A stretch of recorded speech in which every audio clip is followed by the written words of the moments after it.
नवीन टेक्नॉलॉजीच्या शोधाचा एक प्रमुख दुष्परिणाम म्हणून सायबर क्राईमकडे पाहावं लागेल. आधुनिक काळात ही एक जागतिक समस्याच बनली आहे. दिवाळीत सायबर टोळ्या सक्रिय झाल्यात. सवलतीच्या आमिषाने फसवणूक केली जाते. मागील वर्षी ऐन दिवाळीत चोरट्यांनी विविध पद्धतीने नागरिकांना फसवले होते.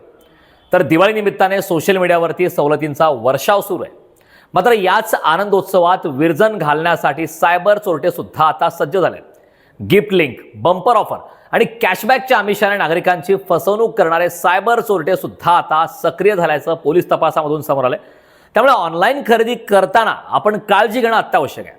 अनेक कंपन्यांच्या नावाने बनावट वेबसाईट तयार केली जाते. या वेबसाईटवर आकर्षक ऑफर आणि मोठ्या सवलती दाखवून नागरिकांकडून पैसे घेतले जातात. मात्र ऑर्डर केल्यावर वस्तू मिळत नाही किंवा निकृष्ट दर्जाचा सुद्धा माल पाठवला जातो. नागरिकांच्या मोबाईलवर दिवाळी बोनस, गिफ्ट हॅम्पर मिळवा किंवा 5,000 कॅशबॅक जिंका असे संदेश येतात. त्यात दिलेल्या लिंकवर क्लिक होताच मोबाईल बँकिंगची जी संपूर्ण माहिती आहे ती गुन्हेगारांच्या हाती लागते. काही क्षणात संपूर्ण बँक खाते रिकामे होते. मागील वर्षी ऑनलाईन पद्धतीने दिवाळीत अशाच फसवणुकीच्या अनेक घटना घडल्या होत्या. ऑनलाईन खरेदी, गिफ्ट आणि KYC अद्ययावत करण्याच्या नावाखाली फसवणुकीच्या घटना घडल्या.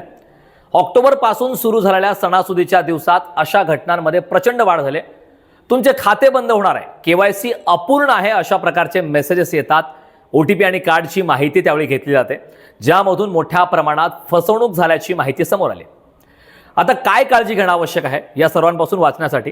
तर अनोळखी लिंक किंवा मेसेजवर क्लिक करू नका. OTP कोणालाही सांगू नका. बँक खाते, कार्ड, क्रेडिटची माहिती फोनवर देऊ नका. केवळ ॲप्लिकेशन आणि ऑफिशियल वेबसाईटवरूनच व्यवहार करावा.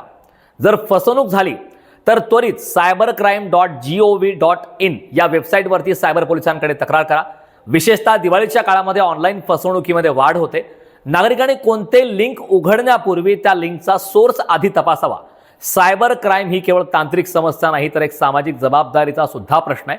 प्रत्येक नागरिकाने खबरदारी घेणं गरजेचं आहे. त्यामुळे काळजी घ्या. यासारख्या ताज्या अपडेटसाठी पुढारी न्यूजला फॉलो करा.